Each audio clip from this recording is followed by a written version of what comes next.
మీరు మీరు అడిగిన ప్రశ్న ఒకసారి చిరంజీవి గారే నన్ను అడిగారు. Sorry to interrupt your question.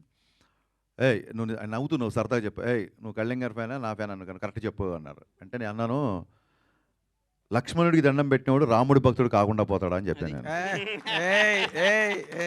Ganesh గారు అయితే ఇప్పుడు హరీష్ శంకర్ గారు జస్ట్ ఇప్పుడు గబ్బర్ సింగ్ సినిమాని మీరు టేకప్ చేసినప్పుడు ఒక దబంగ్ రీమేక్ని తీసుకుని దాన్ని చాలా అత్యద్భుతంగా ఫ్యాన్స్కి ఎలా కావాలో అంతకుముందు కొంచెం కళ్యాణ్ గారు కొంచెం డిస్మల్ స్టేట్లో ఉన్న దాన్ని మీరు ఈ సినిమాతో ఎక్కడికో తీసుకెళ్లారు సార్. ఈ గబ్బర్ సింగ్ అనే సినిమాతో ఇందాక గణేష్ బాబు చెప్తున్నట్టుగా ఆ సినిమా మీరు చేస్తున్నప్పుడు పవన్ కళ్యాణ్ గారు దీన్ని ఎట్లా మీరు అసలు గేజ్ చేసి ఆ విధంగా ప్రజెంట్ చేశారండి? What was your experiment are experience? అది చాలా చాలా విచిత్రమైన. కాదండి, మీరు అన్నారు కదా బిఫోర్ సినిమాలు కొంచెం డిసప్పాయింట్ చేశాయని. బిహెచ్ఎల్లో నేను కాలేజ్ ఎగ్గొట్టి ఐ థింక్ 11th క్లాసా 10th క్లాస్ గుర్తు, కాలేజ్ ఎగ్గొట్టి తమ్ముడు తొలిప్రేమ షూటింగ్ జరుగుతున్నప్పుడు ఆ క్రౌడ్లో గాల్లోకి ఎగిరి అలా చూస్తే 2 సెకండ్లు కనిపించేవాడు. నేను చాలా పొట్టిగా ఉండేవాడిని, చాలాసార్లు చెప్పాను. అంత అభిమానించే హీరో సినిమాని ఒక అభిమాని ఎలా చూడాలనుకుంటాడు? నేను అనుకుంటున్నట్టుగా కళ్యాణ్ గారు ఒక తమ్ముళ్ళలోనో తొలిప్రేమలో ఖుషిలో చేసినట్టుగా డ్యాన్సులు కానీ, ఆ ఎనర్జీ కానీ, ఫైట్లు కానీ, విలన్తో ఉండే కాన్ఫ్రంటేషన్ కానీ, ఇవి ఆ బిఫోర్ సినిమాల్లో మిస్ అవుతున్నాయి. సో ఇది కొత్తగా నేను గేజ్ చేసింది ఏం లేదండి. నేను కొత్తగా కళ్యాణ్ గారు నేను చూపించలేదు. మనం ఏ కళ్యాణ్ గారిని అయితే మిస్ అయిపోయామో ఆ కళ్యాణ్ గారు మళ్ళీ రావాలి అన్న ఒకే నేను థియేటర్లో కూర్చొని నేను కాగితాలు చింపి నేను విజిల్ చేసిన కళ్యాణ్ నాకు మళ్ళీ కావాలి. సో ఆ కళ్యాణ్నే నేను చూపించాలి అన్నట్టుగా చూపించాం. అంతే తప్ప దాంట్లో ఎక్స్పెరిమెంట్ కానీ కానీ ఏమీ లేదు.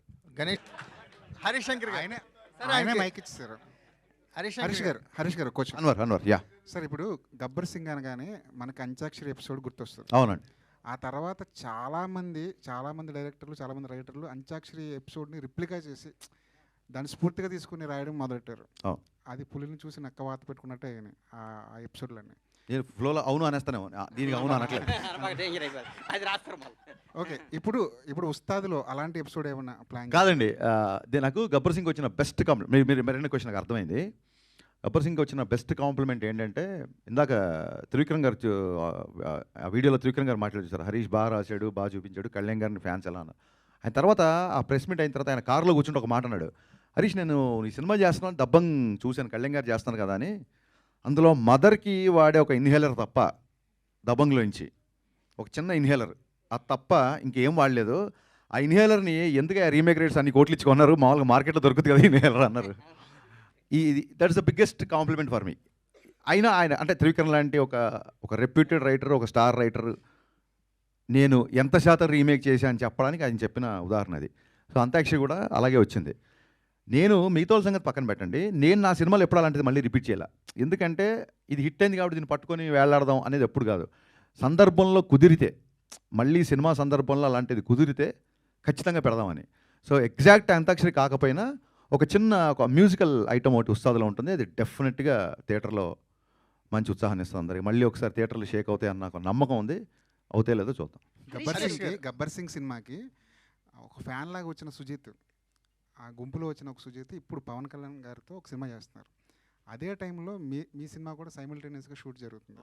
అవును. ఒక ఫ్యాన్ డైరెక్టర్ అయితే పవన్ కళ్యాణ్ గారు ఇచ్చే స్పేస్ ఎలా ఉంటుంది? యా, ఇందాక గణేష్ గారు చెప్పినట్టు కళ్యాణ్ గారికి ఏదన్నా ఇబ్బందికరమైన డైలాగు సన్నివేశం ఉంటే తప్ప, ఇది నాకు సూట్ అవుద్దా లేదా అంటారు తప్ప నేను చేయను అని ఎప్పుడు అనరు. నాతో నాకే పోటీ, నాకు నేనే పోటీ అనే డైలాగ్ చెప్పడానికి ఆయన ఇప్పుడు ఏంటి పోటీలు ఏంటి, ఎవరితో ఏంటి పోటీలు ఏంటి, డైలాగ్ అవసరం అన్నప్పుడు దాన్ని బిఫోర్ ఆఫ్టర్ అని ఎక్స్ప్లెయిన్ చేసి ఆ రోజు సెట్కి ఎస్ జే సూర్య గారు కూడా వచ్చారు.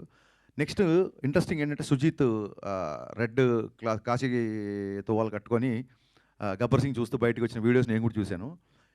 నాకు ఆశ్చర్యకరమైన విషయం ఏంటంటే సుజిత్ నేనో కాదు, నేను ఆయన ఫ్యాన్గా వచ్చి గబ్బర్ సింగ్ తీశాను. ఇప్పుడు సుజిత్ కంటే కొంచెం సీనియర్ నేను.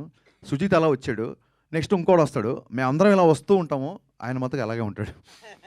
So that is what Pawan Kalyan is. Pawan Kalyan craze అనేది అది. అండ్ నెక్స్ట్ ఏంటంటే ఇప్పుడు నేను ఒక సినిమా చేస్తున్నా, సుజిత్ సినిమా చేస్తున్నా అంటే, అలాగే Harihara Veeramallu, I don't see it as a competition, I see as a celebration.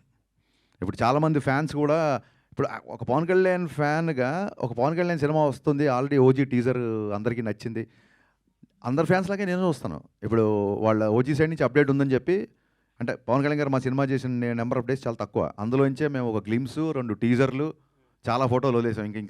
ఇంకా మళ్ళీ టీజర్లు వదలడానికి చేయడానికి కొత్తగా మళ్ళీ షూటింగ్ చేయాలి.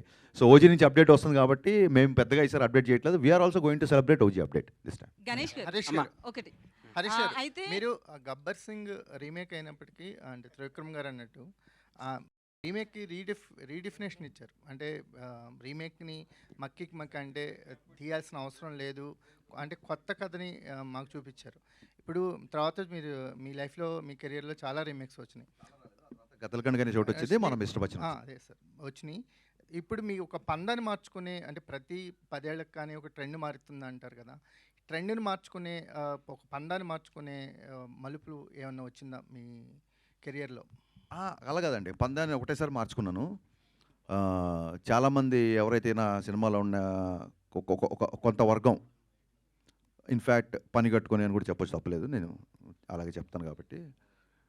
కమర్షియల్ డ్యాన్సుల గురించి, కమర్షియల్ ఫైట్ల గురించి, నేను తీసిన రొమాంటిక్ సాంగ్స్ గురించి మాట్లాడే వాళ్ళందరూ ఫస్ట్ నేను షాక్ సినిమా తీసినప్పుడు చాలామంది అహెడ్ ఆఫ్ టైమ్స్ అని రాశారు. ఈ రోజుకి పాత్రికేయ మిత్రులోనే షాక్ సినిమా నచ్చిన వాళ్ళు, జ్యోతిక రవితేజ గారి మధ్య రొమాన్స్ మీరే చేస్తున్నారు, నచ్చిన వాళ్ళు చాలామంది ఉన్నారు. సో షాక్ సినిమా అప్పుడు సరిగ్గా ఆడలేదు. బిగినింగ్ రావడమే చూడండి, ఒక వ్యక్తి దాన్ని ఏమంటారు, కొత్తగా సంబంధాలు చూస్తున్న అమ్మాయికి ఈజీగా సంబంధాలు దొరుకుతాయి తప్ప గబుక్కున్న విడోర్ అనేసరికి సమాజంలో గబుక్కున్న రెండోసారి పెళ్ళి అంటే సంబంధం అంత ఈజీగా దొరకదు. సో ఫస్ట్ ఫ్లాప్ తీసిన దర్శకుడి పరిస్థితి అలాగే ఉంటుంది ఇండస్ట్రీలో. అప్పుడు పందా మార్చుకోవాల్సి వచ్చింది. మరీ పోయిటిక్గా, మరీ నావల్టీగా ఎక్కడో మధురం అంటే కుదరదు. మీరు టైటిల్ నుంచి ట్రాన్స్ఫర్మేషన్ చూస్తారు. షాక్ అని టైటిల్ పెట్టిన వ్యక్తి మిరపకాయ్ గబ్బర్ సింగ్ అని టైటిల్ పెట్టుకుంటూ వెళ్తున్నాడంటే అప్పుడు పందా మార్చుకున్నానండి, అంతే. ఆ తర్వాత ఐ థింక్ ఎప్పటికప్పుడు రెగ్యులర్గా సినిమాలు చూస్తుంటాం కాబట్టి స్టోరీ టెల్లింగ్లో డే బై డే విపరీతమైన చేంజెస్ వస్తున్నాయి కాబట్టి అప్డేషన్ అనేది డెఫినెట్గా ఉంటుంది. గణేష్ గారు